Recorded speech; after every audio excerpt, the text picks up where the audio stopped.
So all you have to do is open up the App Store app here, and right on top of the page, there should be a profile icon. This is your Apple ID icon here. And on here, go to Purchased on this page.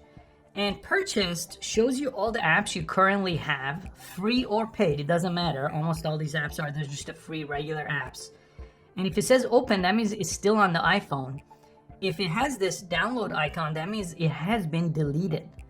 But you could go to not on this iPhone and it will only show you deleted apps, right? That you could easily download from this list. And as you can see, I've had my iPhone for like 14 years, or not this iPhone, but this Apple ID for 14 years. So it lets me go back all the way to 2008 and find apps that I deleted in 2008, and I could download them from this page right over here if they're available. If they're not available, it's going to take you to this page. That means they're no longer in the App Store and there's no way to get them back.